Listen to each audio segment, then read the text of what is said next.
My swallows!" cried the iemschik, seizing one horse, while Michael did the same to the other. Thus urged, the horses began to struggle onward. They could no longer rear, and the middle horse, not being hampered by the others, could keep in the center of the road.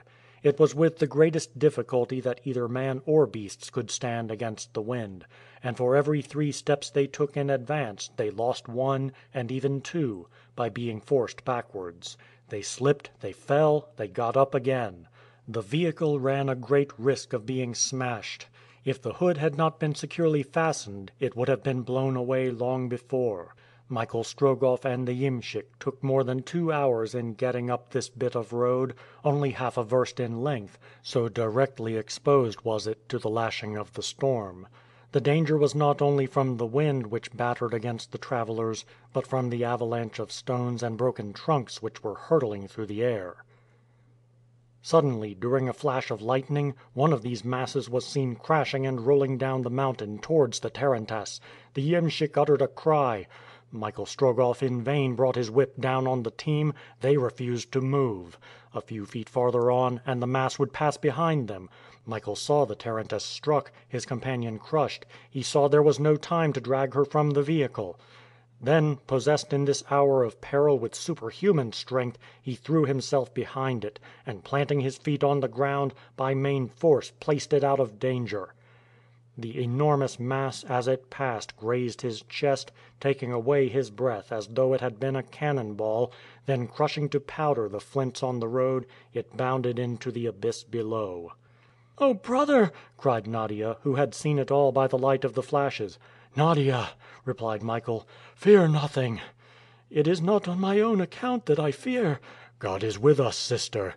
"With me truly, brother, since he has sent thee in my way," murmured the young girl. The impetus the tarantass had received was not to be lost, and the tired horses once more moved forward. Dragged, so to speak, by Michael and the iemschik, they toiled on towards a narrow pass, lying north and south, where they would be protected from the direct sweep of the tempest. At one end a huge rock jutted out, round the summit of which whirled an eddy. Behind the shelter of the rock there was a comparative calm. Yet once within the circumference of the cyclone, neither man nor beast could resist its power. Indeed, some firs which towered above this protection were in a trice shorn of their tops, as though a gigantic scythe had swept across them. The storm was now at its height. The lightning filled the defile, and the thunderclaps had become one continued peal.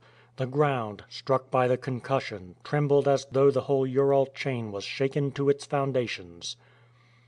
Happily, the tarantass could be so placed that the storm might strike it obliquely, but the counter currents, directed towards it by the slope, could not be so well avoided, and so violent were they that every instant it seemed as though it would be dashed to pieces.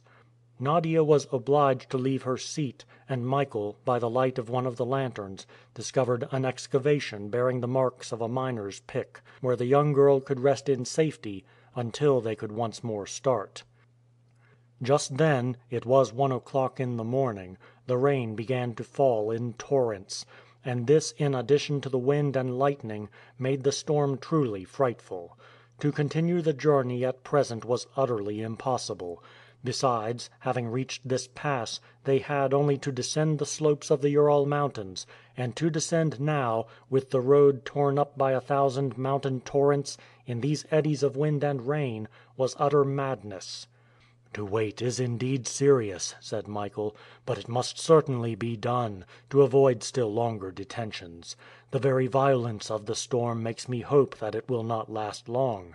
About 3 o'clock the day will begin to break, and the descent, which we cannot risk in the dark, we shall be able, if not with ease, at least without such danger, to attempt after sunrise."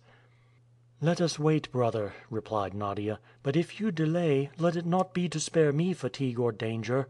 "Nadia, I know that you are ready to brave everything, but in exposing both of us, I risk more than my life, more than yours. I am not fulfilling my task, that duty which before everything else I must accomplish."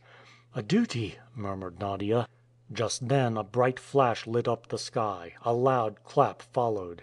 The air was filled with sulphurous, suffocating vapor, and a clump of huge pines, struck by the electric fluid, scarcely 20 feet from the tarantass, flared up like a gigantic torch. The iemschik was struck to the ground by a counter shock, but, regaining his feet, found himself happily unhurt. Just as the last growlings of the thunder were lost in the recesses of the mountain, Michael felt Nadia's hand pressing his, and he heard her whisper these words in his ear: "Cries, brother! Listen!" End of Book 1, Chapter 10.